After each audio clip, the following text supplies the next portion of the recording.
baik buruknya perlakuan anak dan pola pikir anak itu di era digital ini berpengaruh penting ya.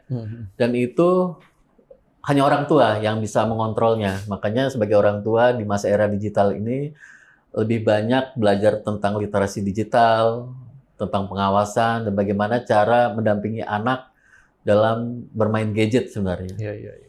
Nah, Artinya orang tuanya dulu yang harus disadarkan seperti itu. Iya. Dirinya menyadarkan dirinya sendiri. betul.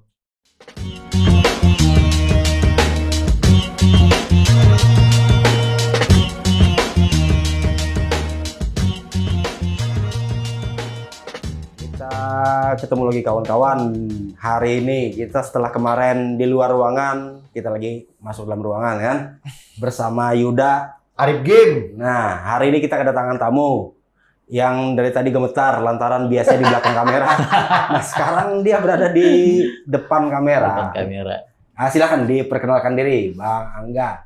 Oke, halo sobat, teman-teman semua yang sedang menonton. Perkenalkan, nama saya Yuristianto Dewangga. Saat ini saya kerjanya di Dinas Kominfo Kabupaten Kota Waringin Barat, bidangnya informasi dan komunikasi publik. Oh, Gitu. berarti urusan mengkomunikasikan dan menginformasikan sesuatu kepada publik gitu ya. Betul. Publikasi visual juga berarti. Yoi. Nah, sekarang kan yang fenomena yang sedang terjadi lah Ya. dengan adanya gadget-gadget sekitar 5 atau 10 tahun belakangan lah. Orang kan sepertinya dalam tanda kutip canduan dengan gadget kan. Nah, oke lah kalau dia sudah dewasa. Cuma kebanyakan anak-anak yang di bawah umur anggap masih berusia di bawah 13 tahun atau di bawah itu lagi, itu sudah bisa dikatakan hampir kecanduan dengan HP. Bahkan lebih baik dia tidak makan daripada nggak ada paket data. Nah, fenomena-fenomena ini gimana kalau menurut penjelasan sampai sendiri lah, yang mungkin mengamatinya di sekitaran kita. Sekitaran kita ya. Jadi gini, sekarang kan kita hidup di dinamakan era digital. Jadi semua hal itu akan berhubungan yang namanya teknologi. Salah satunya adalah gadget. Nah, gadget itu kan adalah sebuah perangkat kecil yang memiliki fungsi handphone, laptop, komputer. Bedanya dengan elektronik yang lain adalah gadget itu adanya pembaharuan. Nah, sedangkan kejadian yang ada di kita itu adalah banyaknya anak-anak ya. Anak-anak kecil itu sudah menggunakan gadget. Oleh sebab itu, maka kita generasi yang lebih tua atau disebutnya mungkin ada yang milenial, ada yang boomers gitu kan. Itu harus belajar yang namanya literasi digital. Salah satunya adalah bagaimana belajar dengan yang dinamakan parenting digital. Nah, parenting digital itu kan adalah sebuah cara kita sebagai orang tua. Orang tua itu kan luas ya. Bisa bapak ibu, bisa om kepada keponakannya, atau kakek kepada cucunya, atau kakak kepada adiknya. Adalah cara kita untuk bisa mengawasi atau memberikan edukasi kepada orang yang lebih muda bagaimana cara bijak menggunakan gadget itu sendiri. Gitu. Logikanya sendiri. Ini kan pada dasarnya setiap orang tua pasti mengawasi anaknya kan. Betul. Untuk saat menggunakan gadget. Cuman kadang-kadang orang tua hanya tahu melarang doang. Betul. Kalau dilarang biasanya pengetahuan kita sendiri semakin dilarang semakin ditabrak. Betul. Nah, itu tekniknya gimana caranya supaya kita bisa memberitahukan ya mengurangi lah, mengawasi lah mengurangi anak-anak kita agar tidak terlalu terlalu candu dan untuk tidak mengakses tontonan-tontonan yang memang bukan tidak layak konsumsi mereka. Logikanya seperti apa sih? Ya, jadi gini, sebenarnya kan anak kecanduan gadget ya. Kecanduan gadget itu kan salah satu cirinya adalah biasa tantrum tuh. Anak-anak tantrum.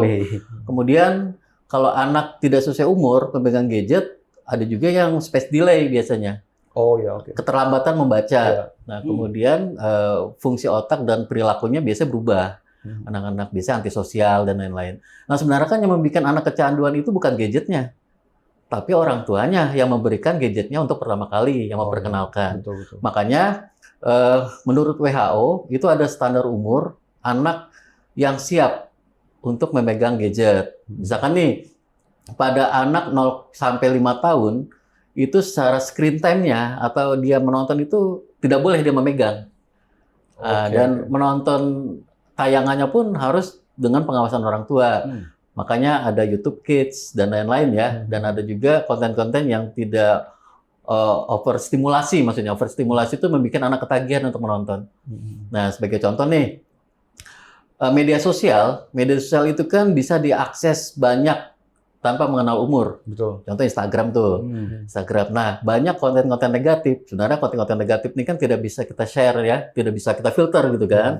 Dan dia akan terpublikasi dan banyak. Makanya anak-anak kecil itu harus diawasi sama orang tua. Karena kan zaman sekarang ini kan banyak ini ya, banyak kejahatan digital, cyberbullying, kemudian kasus-kasus yang lain yang ada di dalam handphone. Makanya peran orang tua itu adalah mengawasi, membimbing, dan memberi contoh sebenarnya kepada anak-anak. Nah, standarnya adalah bagaimana orang tua itu bisa mengatur jadwal pemakaian, kemudian mengontrol media sosialnya, dan dia memilih gitu kan, orang tua bisa memilih tayangan apa saja yang boleh anak tonton. Sebenarnya orang tua itu bukan takut anaknya ketinggalan teknologi. Karena teknologi itu kan tidak bisa dikejar. Ya, betul sekali. Teknologi itu tidak bisa dikejar, tapi masa depan anak itu yang jadi prioritas sebenarnya. Nah, sebagai contoh nih, anak-anak itu kan seorang peniru yang handal. Ya kita melihat nih sekarang banyak anak-anak itu menirukan sesuatu yang FYP lah, viral tuh di media sosial tuh. Karena mereka itu kan lebih banyak mengenal sesuatu itu melalui media sosial. Makanya peran orang tua itu harus ada di dalam situ. Sebagai contoh nih, ketika anak masih sekolah, kita harus pantau juga bagaimana mereka mengirimkan pesan, atau apa yang mereka tonton, atau apa yang mereka download di dalam handphone. Karena kualitas anak itu ditentukan dari handphonenya. Jadi kualitas orang tua itu ditentukan dari handphonenya. Contohnya apa? Contohnya adalah kualitas orang tua yang hebat di era digital itu ditentukan dari apa yang orang tua tonton, apa yang orang tua follow, apa yang orang tua download, dan aplikasi apa yang ada di handphone orang tua. Karena semua hal tadi itu dia bisa merubah pola pikir dan perilaku seseorang. Dan itu ada buktinya ya. Gitu. Nah, ini kan yang disampaikan oleh WHO tadi sebenarnya itu sudah sangat standar dan sangat bagus sekali. Cuma pada kenyataannya di lapangan bisa kita lihat bersama orang tua kalau sudah anaknya mulai tantrum langsung diberikan HP. Paling kan nonton Cocomelon lah. Ya, betul. Terus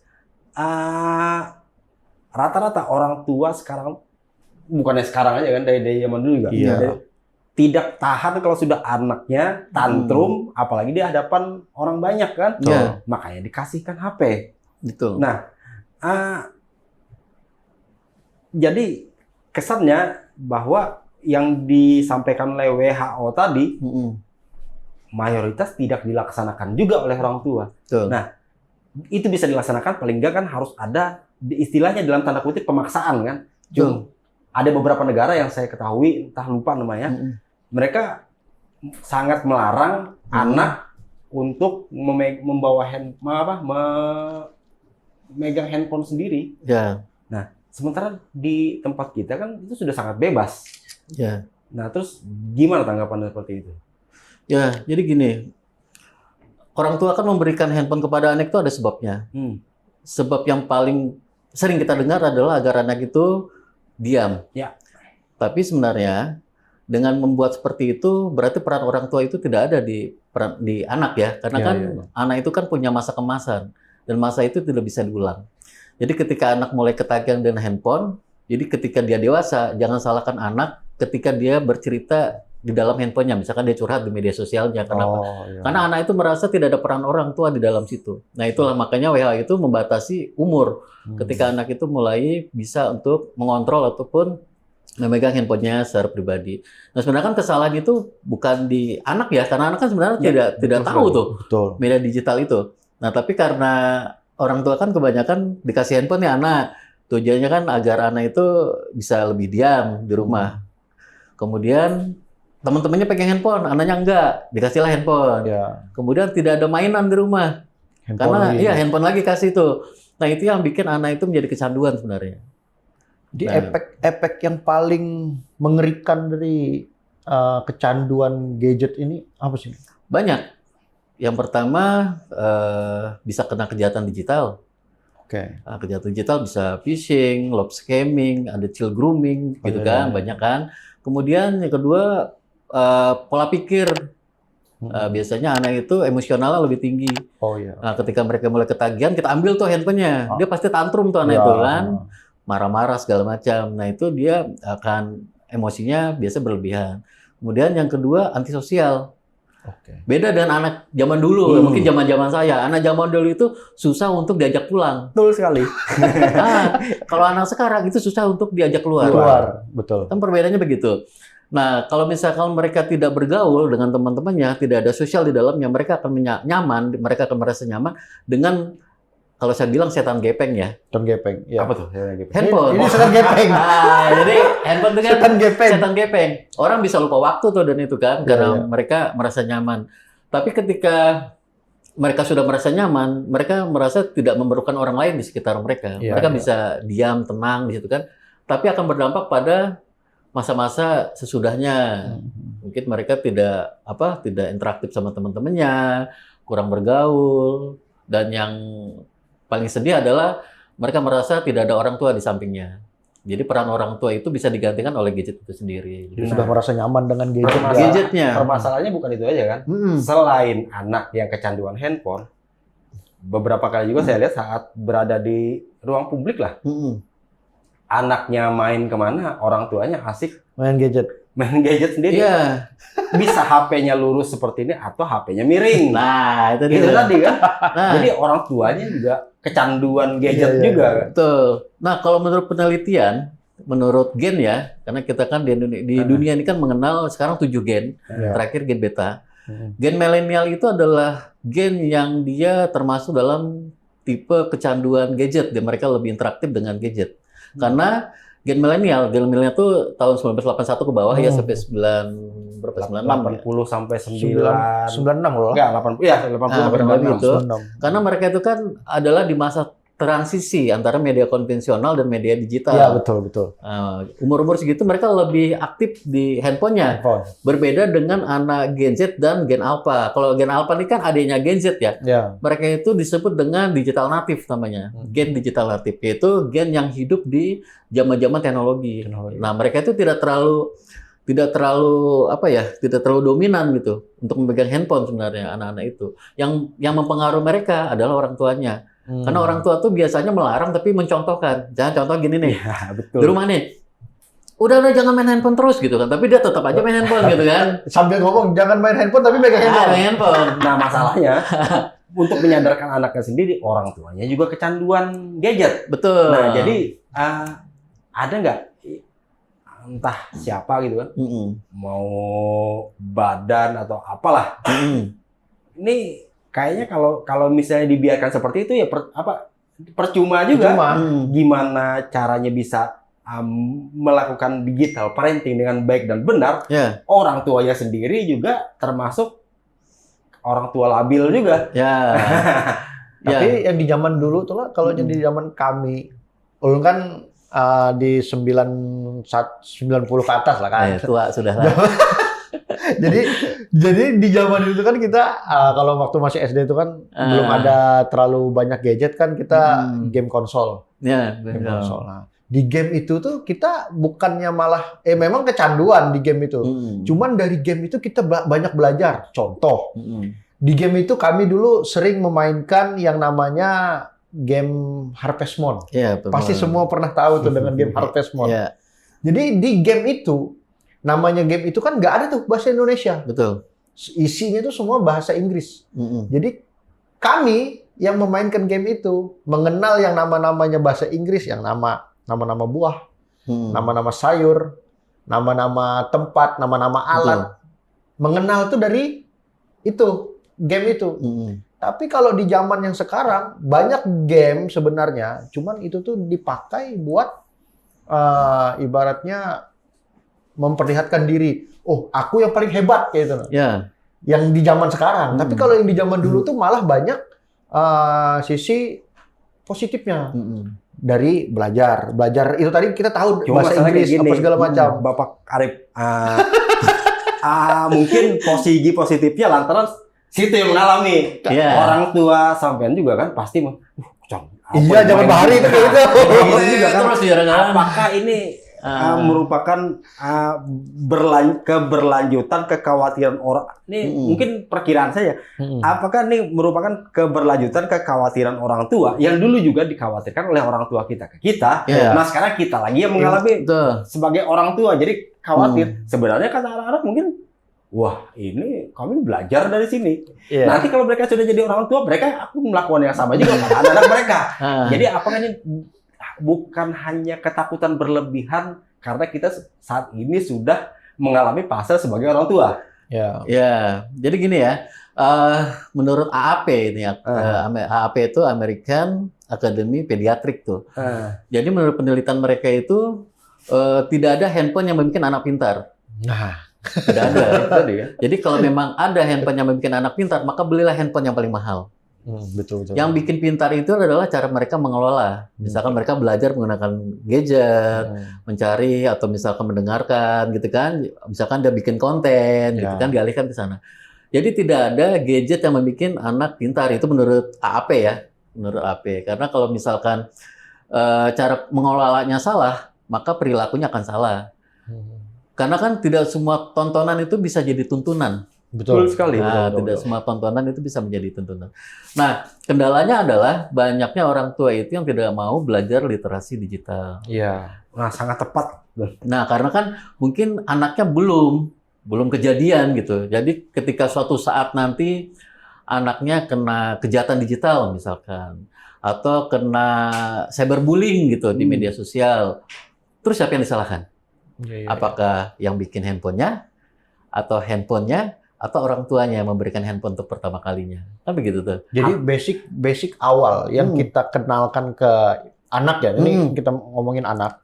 Jadi basic awal yang kita sampaikan ke anak tuh untuk tidak terkena yang tadi kayak phishing, bullying, apa segala macam di dalam media sosial yang bakal bisa berdampak di dunia nyatanya. Betul. Nah, itu apa basic atau faktor-faktor apa yang bakal kita sampaikan ke mereka yang membuat mereka itu save dirinya. Betul. Nah, itu apa kira-kira yang wajib kita sampaikan lah ke mereka? Sebagai orang tua ya? Sebagai orang tua, kita orang tua. Oke, jadi sebagai orang tua itu hal yang pertama adalah bikin aturan. Nah, jadi kalau kita punya anak di rumah, kita harus bikin aturan bersama anak. Bikin contoh nih, boleh main handphone setelah sholat, misalkan, sampai jam 9. Kemudian ketika, misalkan di bawah umur ya, misalkan di bawah 13 tahun, orang tua tuh harus tahu apa yang anak-anak tonton. Contoh nih, misalkan nih ketika anak di bawah situ, gamenya kalau di Play Store tuh suka ada tanda kan, 17 plus atau apa. Nah, sesuaikan game itu sesuai umur mereka. Kemudian kalau nonton, ya sesuaikan misalkan mereka nontonnya pakai YouTube Kids gitu kan. Kemudian mengatur screen time. Screen time itu jadwal mereka melihat layar. Dan yang selanjutnya adalah ada keterbukaan. Jadi keterbukaan itu orang tua harus tahu dia berhubungan sama siapa, chat sama siapa, terus dia menginstal aplikasi apa. Kan banyak sekarang aplikasi-aplikasi yang orang tua bisa ngontrol loh sebenarnya. Betul. Tujuan kita kan bukan mengikat anak. Boleh anak mengenal teknologi, tapi harus ada batasannya. Betul. Karena kan kita tahulah pergaulan sekarang ini kan luar biasa ya. Misalkan ada LGBT, seks bebas, narkoba, sama yang lain-lain kan. Itu kan asal muasalnya dari gadget. Iya, betul. Asal muasalnya. Betul sekali. Penipuan segala macam. Sebagai contoh nih, anak kecil rata-rata kan menggunakan handphone punya orang tuanya. Iya, betul. Jadi saya tadi bilang di awal adalah orang tua yang hebat itu tergantung dari apa yang mereka tonton, apa yang mereka follow, dan apa yang mereka install di handphonenya. Kalau orang tuanya itu menonton yang bagus-bagus, pasti di history Instagramnya itu halnya bagus-bagus semua. Iya, betul. Ketika anak membuka, anak akan menonton hal yang bagus-bagus juga. Ketika ada sebuah aplikasi yang apa ya, yang jelek di handphone, anak ketika melihat gitu kan, maka dia akan terobsesi dan itu. Dan anak kan pengen tahu ya, anak-anak tuh pengen tahu. Makanya orang tua itu harus mengontrol dirinya sendiri sebenarnya. Jadi ketika di era digital ini, tumbuh kembang anak itu ya tergantung orang tua sebenarnya. Karena kan semua hal tuh sekarang berhubungan sama gadget ya. Kita nggak bisa tuh harus tidak pakai gadget gitu. Karena gadget itu kan kebutuhan pokok lah sekarang ya. Mending ketinggalan, mungkin lebih ketinggalan istri pada ketinggalan handphone kayaknya lah. Ya, seperti itu. Ya, ketinggalan dompet aja kita masih bisa fair lah, masih aman, masih ada kiris, ya. Tapi kan hal-hal yang itu yang harusnya kita tuangkan kepada anak. Ya siapa tahu ada orang ngirim link misalkan, ternyata phishing tuh di dalam situ, datanya hilang, tabungan orang tua hilang, siapa yang disalahkan? Betul. Nggak mungkin nyalakan anak kan, karena anak kan tidak pernah dikasih edukasi, tidak pernah dikasih literasi oleh orang tuanya. Nah hal-hal yang sepele itulah menurut saya hal yang sepele, yang mudah dilakukan orang tua di rumah lah. Bagaimana cara kita mengawasi atau kita mengedukasi anak kita menggunakan gadgetnya dengan bijak gitu. Ya tujuan sih untuk menghindari ya hal-hal buruk di ke depan. Betul. Karena kan jarang sekali orang tua itu yang mengontrol handphone anaknya. Ketika anak itu diberi handphone secara personal, pribadi gitu kan, pernah nggak orang tua mengecek gitu kan, dia ngecat sama siapa, aplikasi apa yang mereka install, apa yang mereka tonton gitu kan. Karena kan sangat mudah sekali sekarang. Kalau anak-anak punya Instagram, lihat aja di historinya. Pasti semua hal yang berbau atau yang berhubungan sama yang dia tonton akan tampil semua tuh. Atau di TikTok tuh FYP-nya apa? FYP-nya apa? Kan itu harusnya orang tua kan mengontrol ke sana. Kalau misalkan tontonnya tidak bagus ya anak harus diedukasi lah. Betul. Nggak mungkin kita biarkan karena nanti akan berhubungan sama tumbuh kembang mereka. Dan hal-hal yang lain ya. Misalkan nih mereka berteman sama siapa, kosakata, ya banyak kan anak-anak sekarang ini kan mungkin di rumah tidak pernah kita ajarkan bahasa kasar, tapi mereka mudah terpengaruh dengan apa yang mereka tonton nih, misalnya menggunakan kata-kata yang kasar bersama teman-temannya, kemudian ngechat juga pakai bahasa-bahasa yang kasar. Nah itu kan sebenarnya pengaruh dari media sosial sendiri. Iya. Orang tua nggak pernah tuh ngajarkan menggunakan kata-kata kasar ketika mereka berkomunikasi dengan temannya kan. Nah hal itu kan mereka tangkap dari apa yang mereka tonton sebenarnya. Iya media sosial, betul. Memang terjadi sih sebenarnya gitu. Terjadi kebenaran yang kayak gitu. Jadi apa yang bubuhannya tonton di YouTube, kayak anak-anak, kayak anak ulun jalan, misalnya nonton di YouTube, dia biasanya kada pernah tuh ngomong kayak anjir apa segala macam, tapi dia bisa mengeluarkan sekarang kata-kata itu. Anjir Jino, ada hantu misalnya gitu. Dia itu kan mendengar. Padahal dia tuh masih belum tahu apa sih artinya anjir itu kan. Anjir tuh anjir serapat. Anjir harga puasa. Anjir serapat, anjir kelapan. Dia ngomong gitu, anjir Jino. Kadang tuh, dasar tit gitu ya, ada titnya. Sebenarnya aja lah ada dasar nih orang nih tolol katanya gitu. Tapi dia tuh nggak tahu gitu apa artinya itu artinya si tolol itu apa dia nggak ada tahu. Cuman dia karena dia sering mendengar yang ada di YouTube itu tolol kan di YouTube ini kan nggak ada sensor tuh. Tidak ada share, jadi orang ngomong tolol, goblok, anjing, babi, los semua. Jadi dia tuh menangkap, jadi kosakata orang yang orang keluarkan tuh dia mengikuti, misalnya terkejut, yang diucapkan apa misalnya terkejut, anjir gitu. Terkejut dia ngikut juga, terkejut, anjir gitu. Dia terkejut. Jadi kan kalau bahasanya di digital namanya cyber pressure gitu ya, cyber pressure. Itu karakternya adalah anak-anak itu akan meniru apa yang sedang rame. Iya betul. Jadi menurut mereka hal itu baik-baik saja karena yang dia tonton itu baik-baik saja, tidak ada melarang gitu kan. Tapi sebenarnya kan orang tua tidak pernah mengajarkan itu, tidak pernah mengajarkan hal-hal yang buruk gitu. Nah makanya orang tua itu, kita sebagai orang tua itu harus mengedukasi sebenarnya, harus mengedukasi, mengawasi anak-anak agar tidak semakin terlambat gitu. Jangan nih contoh nih ya, mereka menonton kayak di luar tuh ya, banyak artis tuh menggunakan rokok-rokok, misalkan ganja atau apa gitu. Anak tuh kan pengen tahu ya, rasa ingin tahunya lebih kuat gitu kan. Dia akan ingin mencoba gitu loh. Jadi hal yang sepele aja lah, tarian lah. Iya betul. Misalkan kecomania, cara nari seperti apa. Anak-anak itu akan mengikuti tuh. Betul. Hal-hal itu. Nah apalagi hal-hal yang lain kan kemungkinan besar mereka akan mengikuti. Ketika mereka ada sosok yang mereka idolakan contoh. Kemudian yang mengidolakan itu dia menggunakan hal-hal yang dilarang. Karena mungkin di luar kan beda ya hukumnya sama di Indonesia kan. Ya, betul. Nah, ketika itu dia ingin mencoba hal yang menurut dia itu diperbolehkan di negara orang tadi. Nah, sedangkan di kita dianggap tabu. Nah, hal itu kan sebenarnya yang harus kita sebagai orang tua itu yang mensensor lah atau mengedukasi anak-anak kita tuh hal-hal yang tidak boleh dan yang boleh dilakukan di dalam media sosial. Jadi ini terjadi dengan anak ulun seorang, misalnya pas kejadian Idul Adha tadi. Ulun kan ini memotong nih, kurban, motong sapi atau motong kambing kan. Nah, dia itu pas melihat waktu itu bapaknya motong kambing. Nah, setelah selesai semua segala macam, dia di rumah. Dia tuh punya mainan tuh, mainan dinosaurus, semua yang besar-besar itu. Jadi dia kumpulin semua, kumpulin.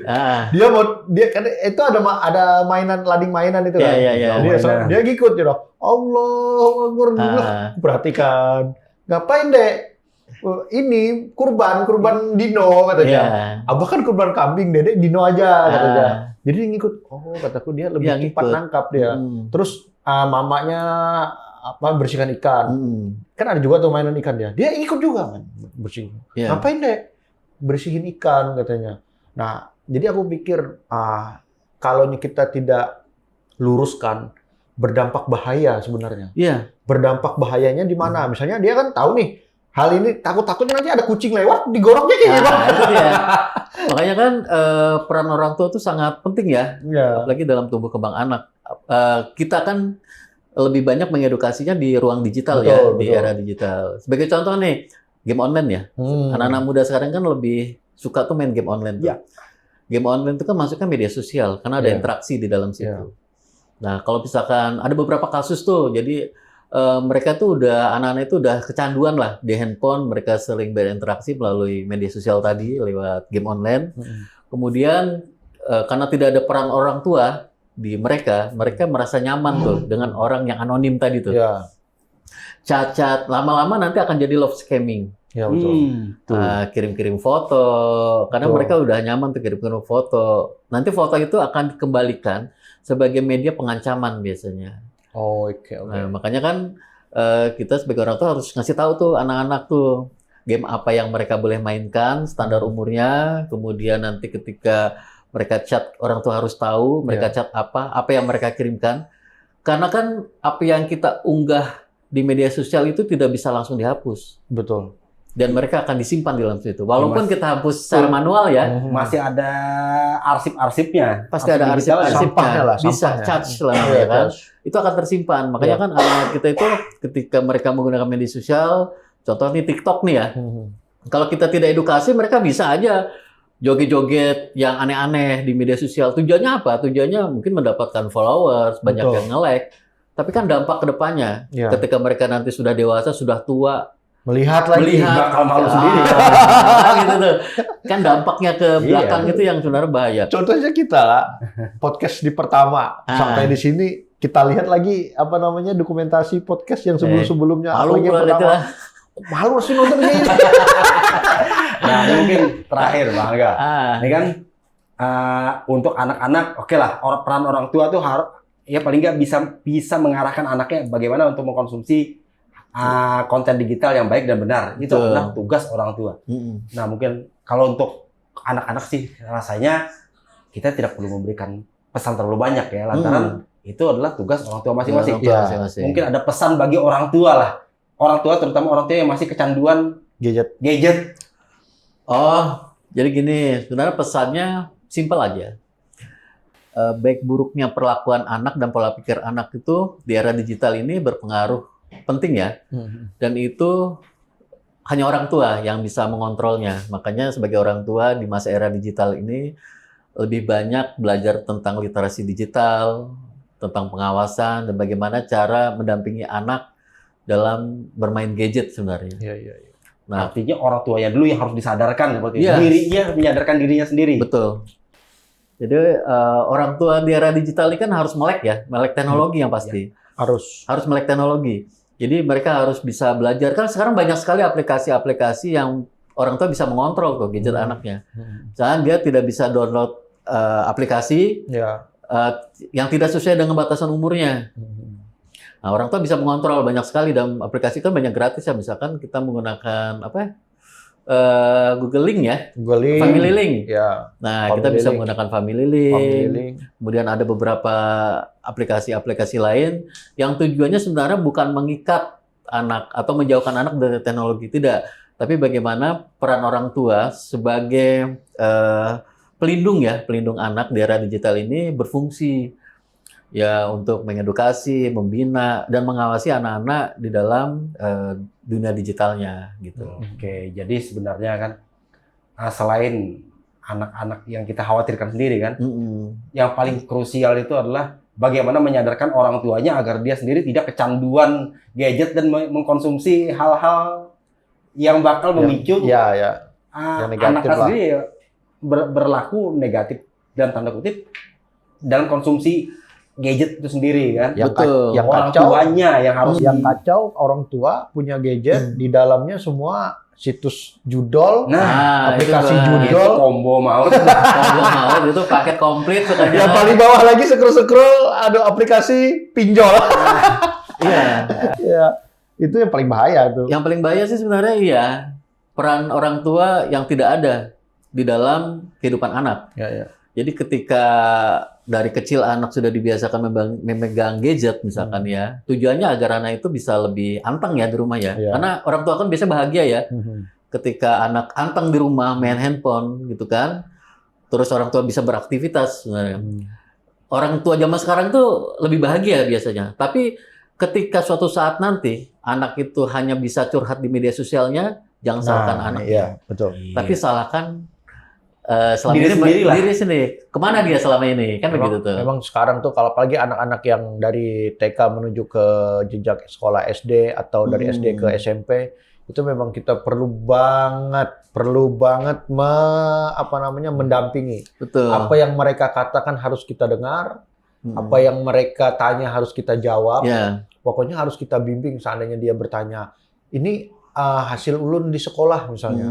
Nah, ini segini, kenapa dapat seginilah, padahal jawabannya rasa ulun sudah benar. Nah, kita bisa kasih pandangan. Oh, mungkin kayak gini. Tapi ada sebagian orang tua, kadang juga terjadi dengan diri sendiri. Misalnya pas kita pulang bekerja, ada anak misalnya nanya, ini kayak gimana, Bah? Nanti dulu, Ja. Abah lagi capek. Tuh kadang tuh bisa juga terjadi. Cuman setelah itu kita berpikir, aduh, salah gitu kan. Salah. Ya, sadari diri sendiri. Salah. Jadi bagaimanapun caranya kita perbaiki lah yang kayak gitu. Soalnya memang berdampak buruk ke anak. Berdampak buruknya itu tadi dia nggak bakal lagi bertanya, nggak bakal lagi dia ingin menanyakan sesuatu hal atau ingin mengetahui sesuatu hal melalui orang tuanya. Pasti dia bakal mencari sendiri. Bukan lewat gadget. Oke. Jadi gini, pengalaman aja ya. Anak saya itu kan sekarang kelas 5 SD. Dan anak saya itu kan kembar 3 tuh. Anak saya itu kembar 3. Dan dia tidak pernah pegang handphone tuh. Tujuannya apa? Tujuannya agar mereka bisa merasakan masa-masa emas mereka.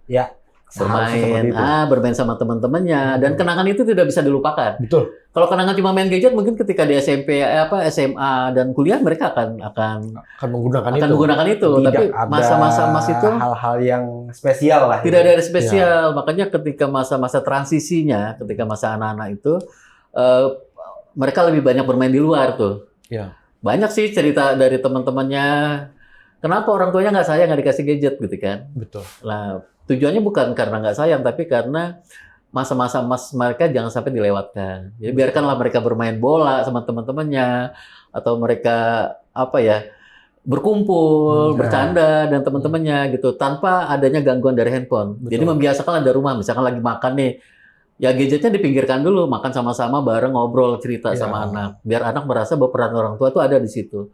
Jadi ketika kita lepas, misalkan ya mereka makan, dia nonton handphone, kita makan sendiri sambil main handphone, biasanya kan yang biasa terjadi ya, tidak ada peran kan di situ kan, hilang peran orang tua, mungkin kebersamaan itu akan hilang. Makanya dibiasakan mulai sejak dini lah untuk ada peran orang tua di dalam kehidupan anak. Jadi jangan ada gadget di tengah-tengah kita gitu. Jadi jangan ada gadget di antara kita. Iya. Jadi inilah intinya kita itu jangan sampai memberikan contoh yang jelek ke pada anak-anak ya, kita atau ya generasi di bawahnya lah. bawah itulah. Oke, kawan-kawan. Nah, kayaknya sudah lumayan lah Pembicaraan kita hari ini, apa yang ngobrol-ngobrol kita hari ini. kita terima hari ini kan. Ya, paling nggak bukan anak kayak yang harus disalahkan kenapa dia kecanduan gadget. Orang tuanya yang nggak sadar-sadar atas kecanduannya. Mungkin seperti itu ya. Jadi Bang, nih satu pesan untuk netizen di luar sana tentang parenting digital. Ya, kalau kita tidak peduli tentang literasi digital kepada anak kita, maka jika suatu saat nanti anak kita kena kejahatan digital, kena cyberbullying, dan kejahatan-kejahatan lain di media sosial, maka jangan salahkan anaknya, tapi salahkan orang tua memperkenalkan gadget sebelum waktunya. Mantap. Oke, kawan-kawan. Saya Yuda Meng. Arif Game. Dan Dewangga. Assalamualaikum warahmatullahi wabarakatuh.